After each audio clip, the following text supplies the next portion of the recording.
Vítám vás u prvního dílu gastronomického pořadu s Lukášem v kuchyni. Dnes jsem si pro vás připravil španělského ptáčka, plněný párkem a jako přílohu budeme mít rýži.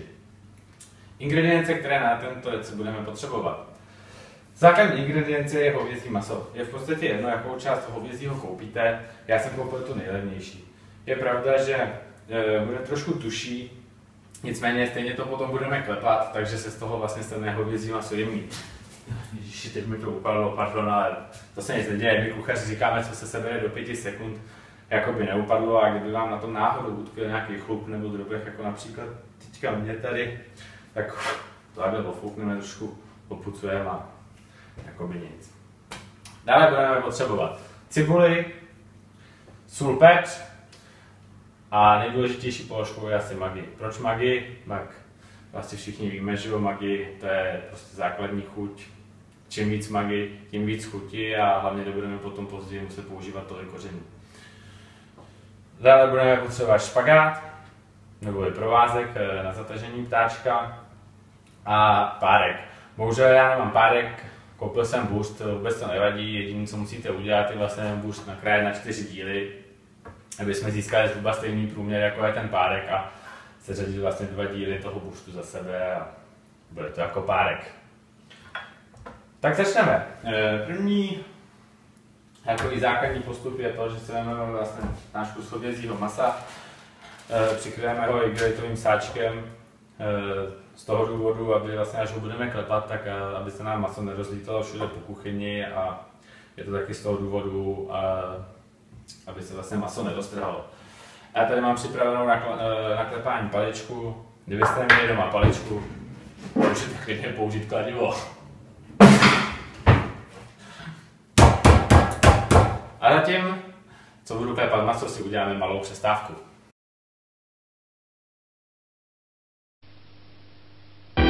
Je fajn začínat každý den čistá a upravená.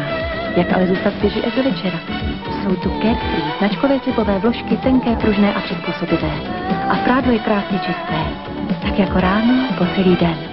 Vždy čistá a svěží, od to běží z Carefree. Jsou tak pohodlné a nenápadné. Carefree slip. A nikdo nepozná, proč se pořád cítíte tak skvěle. Každý den.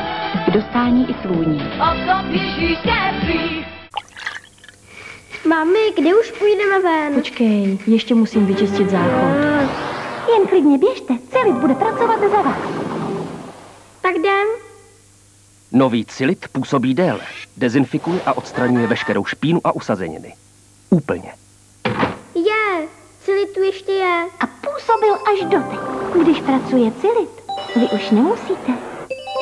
Malý pomocník pro velký úklid. Cilit. To, co nám chutná, vede často k zažívacím potížím. Zde pomůže Regulax. Rostlinné projímadlo. Regulax reguluje trávení spolehlivě a snadno. Večer chutná, ráno pomáhá. Regulax, rostlinné projímadlo.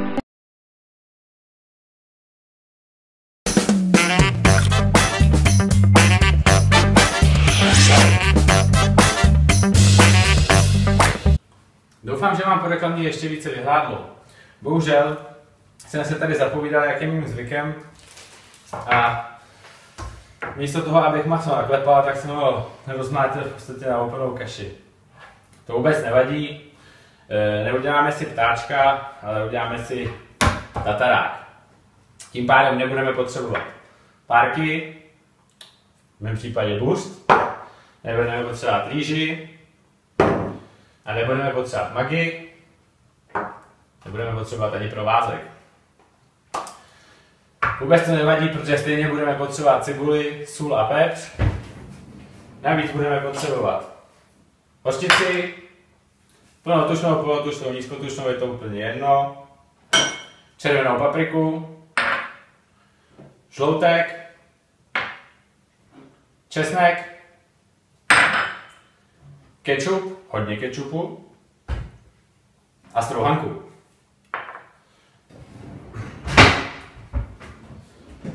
Připravíme si mísu a připravíme si výkonný elektrický robot. Proč elektrický robot? A tatarák. Zajímavá otázka. To jsem se naučil v Německu, protože tam, když mícháte toho tataráku kila a máte to míchat vidličkou, tak to není zrovna pohodlný. Když to vezmete robotem, máte to raz, dva. Pojďme do zásuvky. Jediné, co nyní uděláme, je, že maso dáme do misky, přidáme hořčici, červenou papriku od voka, tak nějak, žloutek, lehce osolíme, hlavně z pořádné výšky, opepříme a přidáme cibuli.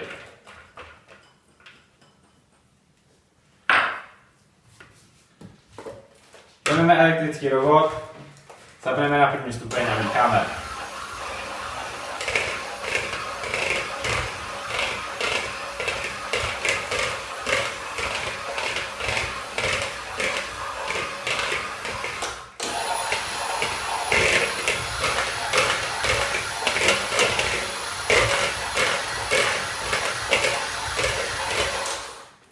Jak vidíte, tatarák máme připravený. Raz, dva. Přidáme česnek. Možná se budete divit, proč přidávám česnek do tataráku. Přidávám ho tam z toho důvodu, že v podstatě potom, kdybych si měl česnek natírat na topinky a chtěl bych jít večer třeba s dámou do divadla, tak by mi smrděly ruce. Tak ho tam vlastně dám a jsem úplně v pohodě. Opět zamícháme.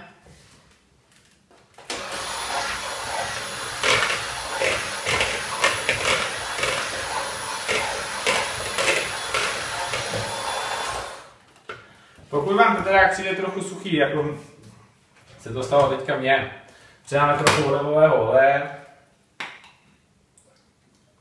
Pokud nemáte olivový olej, dejte klidně slunečnicový, je to rostlinný olej jako rostlinný olej, takže žádný rozdíl.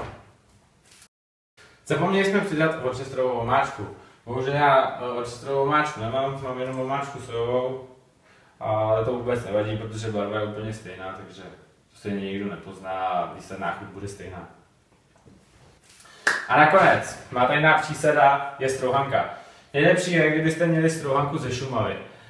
Nicméně dneska už vůbec nevíme, co do té strouhanky dávají, takže je důležité, aby ta strouhanka byla suchá a taková hrubší. Tak nějak. Asi si říkáte, že jsem blázen, že dávám teďka strouhanku do tataráku, ale já vám hned odpovím. Strouhanku tam dávám, protože nemusím potom dělat topinky.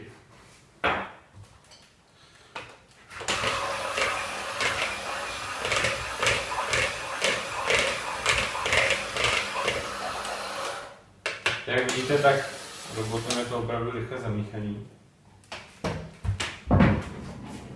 No a teď už nezbývá nic jiného, než se mi dát talíř. Ze vzniklé hmoty si připravíme bochánek, nebo chcete-li kouli.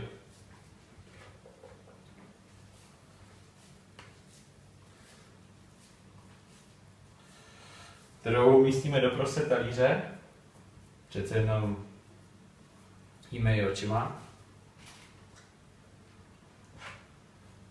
Dáme polívkovou lžíci. Proč připravuju takhle tatarák? Je to úplně jednoduchý.